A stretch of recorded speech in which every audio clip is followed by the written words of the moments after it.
You ever been in a room where everyone's looking down on you, sizing you up like you're nothing, like you don't belong? That's where this story starts, in a glittering mansion high above Los Angeles, where the city lights twinkle like they're mocking the people below. And in the middle of it all, there's Ellie Harper, a 25-year-old waitress, moving through the crowd like a ghost, tray in hand, balancing champagne flutes for folks who don't even see her. Ellie's got this plain black uniform, a little too big, sagging at the shoulders, and these scuffed flats she got for $5 at a thrift store. Her dark hair's pulled back in a tight bun. No makeup, no jewelry, just her, raw and unpolished. But there's something about her eyes deep, like they're holding onto a story nobody's bothered to ask about. She's pouring drinks, dodging elbows, her steps so light you'd swear she's floating. Nobody knows Ellie used to be Elena Harper, a rising star in the Chicago Ballet, a name that filled theater marquees until a car crash stole her parents and her stage for years ago. She walked away from it all, left the spotlight, the applause, the life she was born for, and now she's here, serving drinks to people who wouldn't spit on her if she was on fire. This party's a circus of wealth, chandeliers dripping light, tables gleaming with crystal, the air thick with ego and perfume. You've got billionaires, Hollywood types, influencers snapping selfies like their lives depend on it. The band's playing something soft, maybe Debussy, the notes weaving through the chatter like a whisper. Ellie's been working gigs like this for months, ever since she ditched Chicago for LA, trying to outrun the weight of her past. Tucked in her beat-up canvas bag, there's a letter from her sister, Mia, the first she's heard from her in years. It showed up this morning, slipped under her apartment door, Mia's handwriting all shaky and familiar. Ellie hasn't opened it. Can't. Just seeing Mia's name drags her back to that rainy night, the crash, the way her world collapsed in a single moment. She pushes it down, focuses on the tray, the glasses, the job. But then this guy, Victor Crane, a real estate tycoon with a smile like a shark, decides she's his entertainment for the night. He's 50, slick suit, slicker hair, holding court at a table of elites, tossing back whiskey like it's water. He whistles at Ellie sharp, like she's a dog. "Hey, sweetheart," he calls, loud enough for the room to turn. "Bet you've never even stepped foot in a place like this unless you're cleaning it." The table erupts, laughter cutting through the music. A woman in a red dress, her nails sharp as her tongue, leans in. She probably dances in dive bars, if that, she says, smirking, her eyes raking over Ellie's worn shoes. The crowd's eating it up, heads turning, phones out, ready for a show. Ellie's tray doesn't waver, but her jaw tightens, just for a second. "Shoes are mine," she says, soft but clear, and keeps moving, leaving the woman blinking, her laugh stuck in her throat. "I'm telling you, this moment hits the kind that makes your blood boil, when someone's trying to make you small, and you've got to decide whether to shrink or stand tall." Ellie's carrying that letter in her bag, next to a faded photo of her and her mom at her first ballet recital, both of them laughing, Ellie in a tiny pink tutu. She hasn't looked at it in months, but tonight, it's like it's burning a hole through her bag, pulling at her heart while she pours wine for people who don't deserve her time. The room keeps pushing. An influencer, phone glued to her hand, waves Ellie out of her shot like she's a prop. "Move. Hon, you're ruining the vibe," she says, all fake sugar. Then she snaps a pic anyway, posts it with a caption, "Hired help with dreams too big adorable." Her friends giggle, their phones pinging as the post spreads. Ellie's fingers brush her tray, pausing. Then she looks up, eyes steady. "Hope it gets you the likes," she says, her voice so calm it's almost kind. The influencer falters, her phone dropping an inch as Ellie walks away, the room's laughter dimming just a bit. Then there's this older guy, gray hair, wire-rimmed glasses, sitting at a corner table.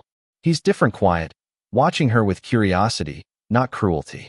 He leans forward as she passes. "You know this piece?" he asks, nodding at the band. Ellie pauses, her hand resting on her tray. "Debussy's Clair de Lune," she says, her voice low but sure. The table goes still. The woman next to him, all glitz and no warmth, raises an eyebrow. "How do you know that?" she snaps, like Ellie's crossed some invisible line. Ellie just smiles, small and fleeting, and moves on. Victor catches it, though, and he's not done. He stands, chair scraping loud, and waves at the band to stop. The music cuts off, notes hanging in the air like broken glass. He points at Ellie, his grin wide and mean. "If you know music, let's see you dance," he says, his voice booming, the crowd cheering like it's a gladiator fight. A woman in a sequin gown whispers to her friend, "She's gonna crash and burn." A guy in a velvet jacket claps, slowly, mockingly. "Come on, let's see what the help's got." The crowd's clapping now, rhythmic, taunting, urging her forward. Ellie sets her tray down, slow, deliberate, like she's moving through water. She adjusts her bun, tucking a loose strand of hair, her movements so calm it's almost defiant. The room's energy shifts, the laughter faltering as she steps into the spotlight. The band hesitates, then launches into a waltz fast, tricky, the kind of rhythm that'd trip up most dancers. Ellie stands there for a second, fingers tapping the edge of a table, finding the beat. Then she moves one step, a spin, her body flowing into the music like she's part of it. Her arms curve, her back arches, every line perfect, like she's carved from the melody itself. The crowd goes quiet, mouths open, phones forgotten. Her waitress uniform doesn't matter to dancer, her ballet form flawless, her movements sharp and alive. An old man in a tux, his face lined with years, leans toward his wife. "That's a prima ballerina's posture," he whispers, his voice low, almost reverent. The violinist, gray streaks in her hair, pauses her bow, leans toward the pianist. "That's not just training," she says, barely audible. "That's her." The pianist picks up the rhythm, stronger, like he's playing for Ellie now. Her spins get bolder, her steps weaving through the music, each one a middle finger to the room's expectations. Victor's face goes red, his jaw tight. He storms onto the dance floor, grabbing her hand, his grip too tight. "Let me lead," he hisses, trying to claw back control. But his steps are clumsy, his polished shoes scuffing the floor. He leans in, breath hot against her ear. "Embarrass me, and you're done," he whispers, low and mean. Ellie doesn't flinch.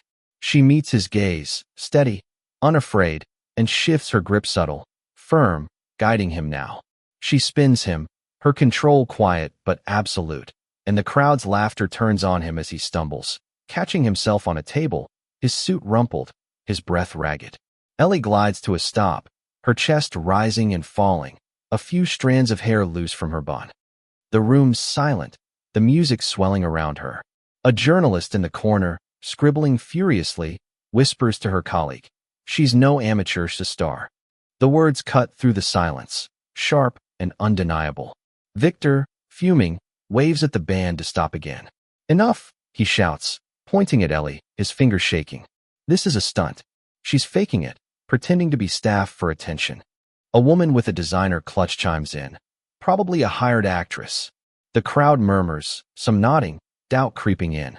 But then an older man stands, white hair, quiet authority, someone the room recognizes, maybe a retired theater director, maybe someone who saw her perform years ago. "I know her," he says, his voice steady, cutting through the noise. 4 years ago, she was Elena Harper, prima ballerina of the Chicago Ballet. The room freezes. Whispers ripple. She vanished after the accident. "She's here?" Victor's face goes pale, his mouth opening and closing like a fish out of water. Ellie doesn't say a word. She picks up her tray, slips her flats back on, and starts clearing glasses, moving through the crowd like nothing happened. But the air is different now. The crowd parts for her, some still clapping, some whispering her name. A woman in a velvet dress, the one who'd predicted humiliation, steps forward, her face soft now. "I didn't know," she says, her voice small. Ellie just nods, keeps moving. She doesn't need their apologies, doesn't need their approval. Then a man walks in, tall, quiet, suit simple but sharp. Jack, Ellie's husband, doesn't need to introduce himself. The room feels his presence, like a shift in the wind. He walks to her side, his hand brushing hers, light but steady. Victor, lingering near the bar, looks away, his jaw tight. The influencer with the phone suddenly finds her drink fascinating. The event planner, a woman with a clipboard and a panicked face, stammers, "Elena, I didn't know who you were." Ellie sets a glass down, looks at her. "You hired me to do a job," she says, no anger, just truth. "I did it." The next morning, the internet explodes. Headlines scream, Ballerina stuns at billionaire's party, humiliates tycoon. Ellie's spins go viral, her story trending for days. Victor's company takes a hit, sponsors pull out. His board scrambles to apologize. The woman in the red dress, the one who mocked her dancing, watches her charity gala crumble when donors bail. The influencer's perfume deal tanks, her comments flooded with demands for an apology. The guy in the velvet jacket? His real estate deal stalls, investors spooked by his taunts caught on video. None of it's Ellie's doing. She doesn't post, doesn't comment, doesn't gloat. She's back at the diner, pouring coffee, wiping counters, her uniform the same, her bun neat again. The regulars don't know what happened, and she doesn't tell them. But an old guy who always orders pancakes looks at her a little longer. "You seem different today," he says, gruff but kind. Ellie just smiles, refills his cup, her eyes soft. That afternoon, a woman comes in, older, gray hair, sharp eyes. She orders tea, watches Ellie work. "I was at that party," she says finally. "You reminded me of someone I knew, someone who didn't let the world tell her who she was." Ellie pauses, her cloth still in her hand, and nods, saying nothing. The woman leaves a tip bigger than the bill and walks out, her steps slow but sure. That night, Ellie sits on her couch, the letter from Mia in her hands. She opens it, careful, like it might break. Mia's words are messy, full of regret about their parents, the years they've lost, wanting to see her again. Ellie folds the letter, sets it down, reaches for the photo of her and her mom. Her fingers trace her mom's smile, her breath catching for a second. She's not ready to call Mia yet, but she will be soon. Life doesn't always give you a stage. Sometimes it's a tray, a room full of strangers, a moment you didn't ask for. Ellie didn't need to shout her worth. She showed it, step by step, spin by spin. And for anyone who's ever been looked down on, judged, pushed aside, her story's a reminder. You're enough. Always were. Your truth doesn't need a spotlight, just needs you to keep going.